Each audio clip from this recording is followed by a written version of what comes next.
We are glad to have you back. This is Edo the Site 2024, and we thank you so much for staying with us.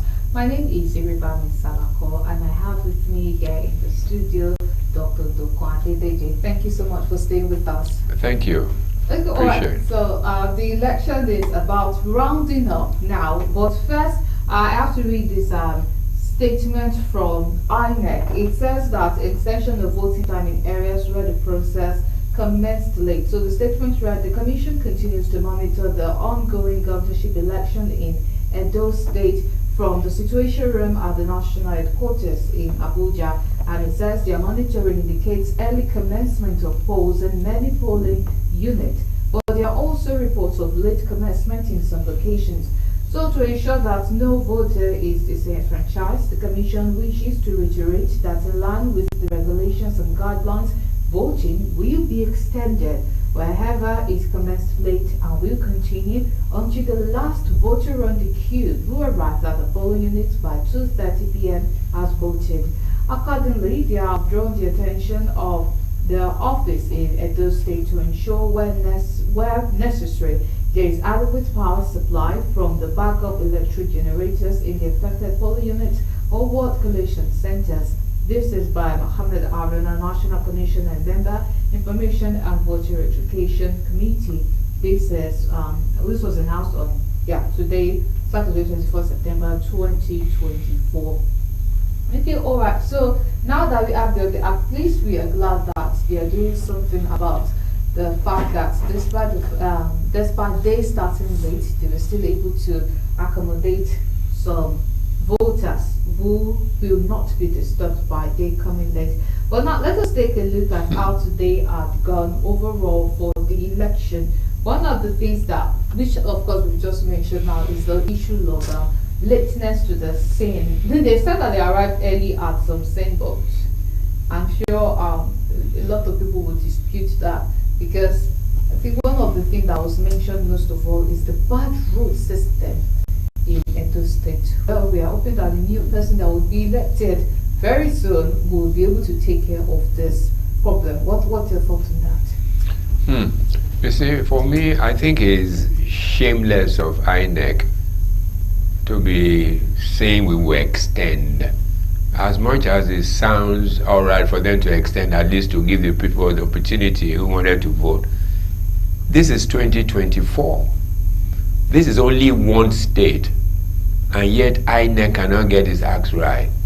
And yet the painful thing is always the same reason. Always the same logistics. That's one. The issue of roads has been a deterrent or a negative for them getting there. I think it's silly.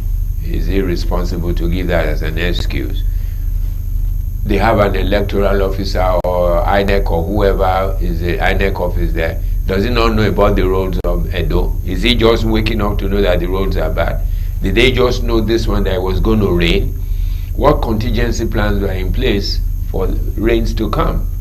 And not only that, now to say if the non-sensitive and sensitive materials were deployed days before the election, why is it still making it difficult or almost impossible for them to be there on time? You know, the thing is, we are just a country that is satisfied with excuses that will not gel anywhere else in the world. I think for me, I've lost any sense of respect for INEC. I mean, not for the ways they have conducted themselves. Last year, I thought it was okay, man and computer and all the rest interface. But hey, off cycle, they knew this from way back that there's going to be an election. And they are giving excuses today, and now they extend, and now they even tell there is there a backup electricity. Is there a question that should be germane at this time? There is backup electricity. So they're saying in areas where there is electricity problem, they could always rely on their backup electricity. Honestly, this must be the reason, some of these things are the reason why people just don't show up. Okay. Because then you ask yourself, what is the basis of showing up? And then when there's so much ineptitude and incompetence displayed by the authorities. And I think INEC really need to be restructured. INEC needs to be restructured. if one state elect, the next one will be Ondo State or whichever. Yes. They will tell you that they will be prepared for it. They've been saying this for ages, that they prepare for a dope. And here we are. Okay, all right. So let us also look at the issue of faulty beavers for the election. There are some places that they complained about the beavers. So I'm guessing the way they would accredit such voters would be virtual. But we will still be asking our correspondents how they were, from their observation and things they saw there, how they were able to navigate that issue of the faulty beavers. Do you know, before the elections, I mean, one had it that they said that will not be an incident to worry about. Here we are. You know, this thing is just like somebody who faces the exam and then he keeps giving the same exam. Why I lost my pencil, or as I was walking to school, I fell down to the gutters or something. Absolutely inadmissible in any sane society to be giving those kind of excuses. India, with the largest population in the world, had an election a few months ago, although it took some time because of the range of population. You didn't hear all this kind of, yet with the monsoon, with the rain, with the kind of, and then people just waking up to the Nigerian reality or Nigerian situation, that this is how Nigeria is, topography and all that, and then we'll now say, oh, it is because of topography, or it's because of the riverine area. The rivers occur from yesterday. They've always been there. People have always been there. People collected their PVCs from there. So why are we just giving an excuse that it's because of the terrain and because of this and because it rained? So because we want to have election, God should withhold the rains or whatever. It's absolutely, for me, we're just wasting our time, and then all these things that these people do and say, they get away with it. Because who are they accountable to? Nobody. There's no system of authority in this country that's accountable to anything. Everybody just does and walk away because nobody's going to ask. The minister, whoever asked him how he performed, who gave him KPIs before he began work, and upon which KPIs is he assessed? Nothing. Everybody's just sleeping and waking up and then wasting our time. Okay, so for our correspondents and the observers that we spoke to at the scene, they told us that everything went relatively well when it comes to security. There was no violence so far, because before the end of the day things could still change, but they told us that so far there was no violence, there was no issue of security. But we also had the candidates that was still lamenting security threat, as at this time that was just like an hour ago or so. So do you think that the threat might be genuine or just a way to garner attention from the media and people? No, they should ask him for the evidence of the threat of violence. Not only about, there was some report that some people were arrested with ammunition, gun and other. I mean, what do they want to do? They want to play disco with it or something? And those people that were arrested, political thugs were arrested, they're not playing disco or doing something. So for us to say, anyway, even if there's those kind of reports, nothing fantastic, because if the turnout is very low, who are they going to fight? What do they want to make noise about? You know, the thing is, as I told you, Nigerian politics is just a game. That's why you see that anybody will run, and people give all kind of excuses, and the same thing will keep going on and on and on. The same person who ran on the PDP platform this year may run on APC next year, or whatever it is, and just like that. But there are no principles guiding it. There are no philosophy behind any of the political parties. You can't say this is what they stand for, or this is what they typify. For the average Nigerian, they're all the same.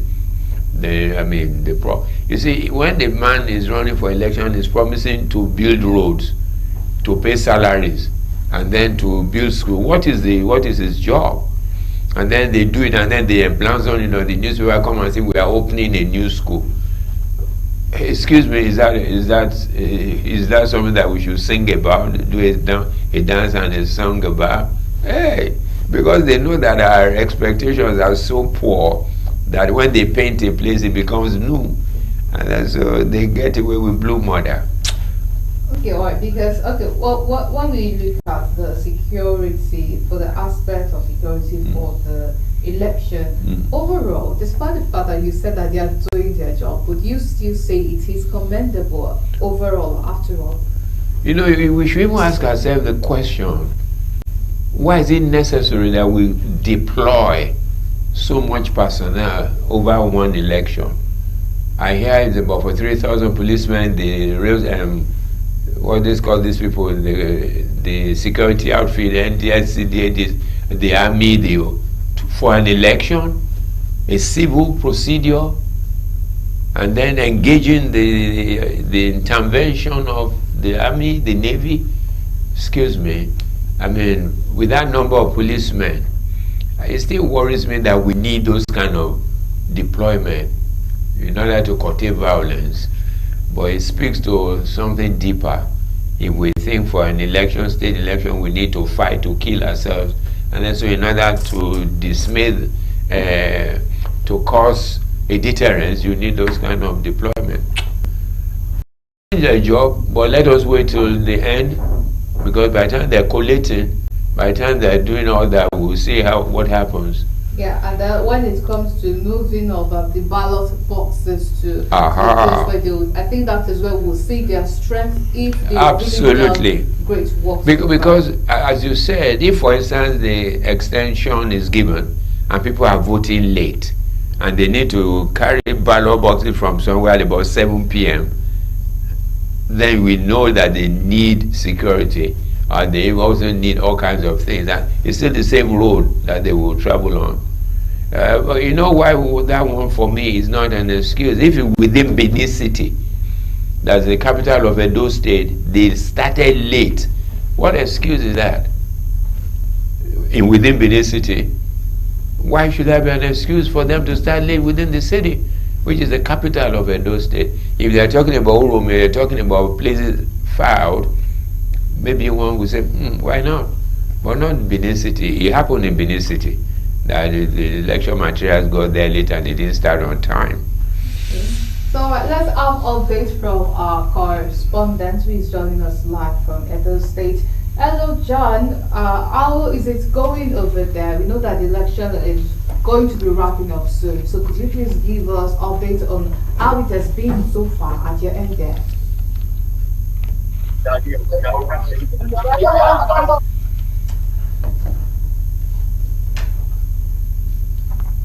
John, can you hear me? Okay, if you can hear me, I was saying that could you please bring us up to date about what has been going on the election scene since morning and up to this moment that the election is about to round up.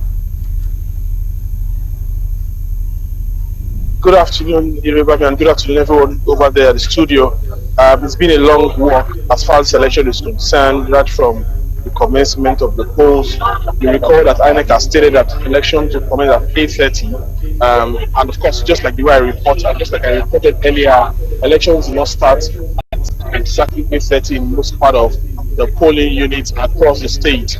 It kicked off later hours at 9:30, 10 o'clock thereabouts, which has also led to the electoral body extending the time for elections. You know, they've extended the elections, further to ensure that those who are able to be captured for the exercise be captured. Don't also forget that we had issues of rain. It rained heavily in most part of the states today, which had also forced people to stay back as far as the election is concerned. We can only hope that the information gets to people, that there's been an extension so they could actually exercise the franchise. But so far, so good. We've had a very calm environment, a calm atmosphere, just a few pockets of incidences whereby we had people, particularly even agents, trying to disrupt the process. But beyond that, we've seen that those have come out, few that have come out to vote. They've also been able, for example, in this particular polling unit, they have been waiting to see that their votes count, as the case may be. So that's the information I have for you at this point. And of course, at this particular polling unit, we have different polling units whereby voting has ended, sorting has commenced. In some other polling units here, they've started already. As you can see behind me, we have the sorting of the exercise actually going on, and just right about now, they are about to go ahead with the counting of the results. But the way the process works, you see that first off, they will sort first, after sorting to be counted. We have political party agents who are here to monitor the exercise, just as you can see, and we have INEC adult staff who are also present. So, for example, for this particular unit, the process will be that it will be open, displayed for everyone to see, and beyond that, every other person would watch. We have the party agents here, we have the adult staff here as well. So they would sort first. After sorting, they will begin to count one after the other. So I'm giving you live feeds for this particular unit, so you can see for yourself.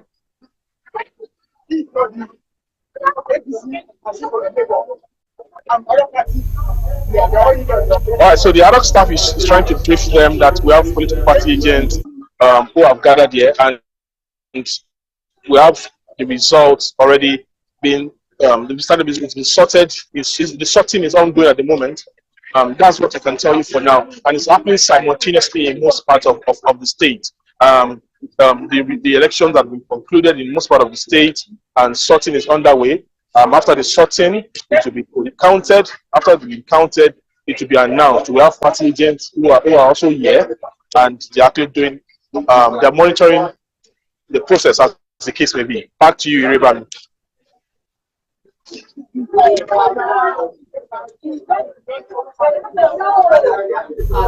this morning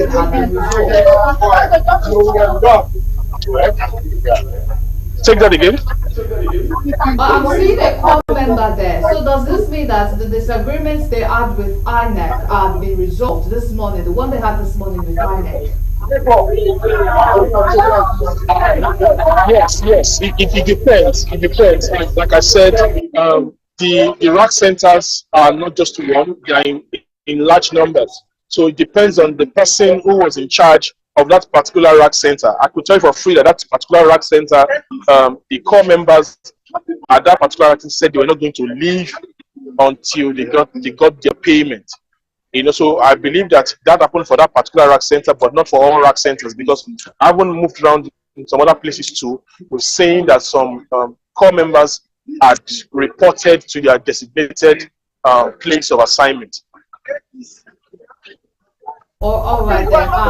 Some of the observers that I talked to, also Daily Parcel, they mentioned incidents of vote buying. One observer also insinuated that vote buying might be taking place, but they were not certain, they don't know for sure. So what about the polling units that you have visited today? Did you see anything that seemed like vote buying taking place there? Okay, so basically, what I observed as far as this election is concerned is that we see more of the party agents, who have stayed in very strategic locations where the vote is actually taking place.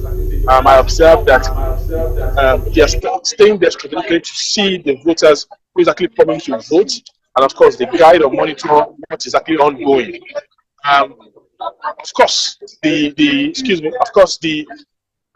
police, the security agencies were there, but they had little or nothing to do. They couldn't take them off the voting area. We saw most of the voting areas around.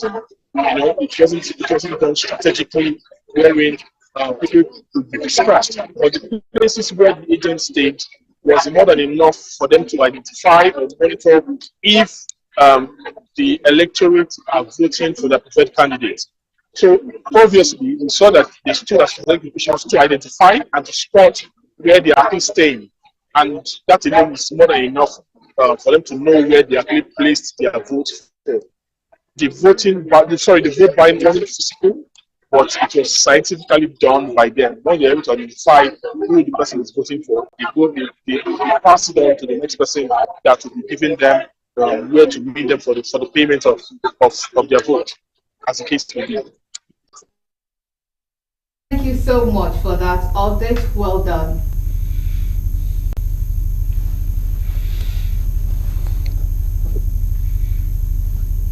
And that was our correspondent, John Felix, who joined us live from Edo State. Okay, well, we've had it all. It's still the same thing that we've been talking about all morning, the issue of vote buying, and then INEC finally extending the time for election to accommodate more people that would vote for the election. So do you have anything to say in conclusion so that we just would wrap up now? The sad thing is on ending like this, if vote buyers and vote buying can be made sophisticated, what about the sophistication of detective agents, about the EFCC and all the rest?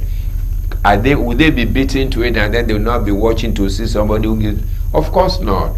They should have come also prepared to understand. If a car is not supposed to be in a night, why is the car doing that? Why are people going to the car before they vote? It's just, I wish INEC were for Ondo State, because I hope they learn from this, but they've never learned from the previous ones.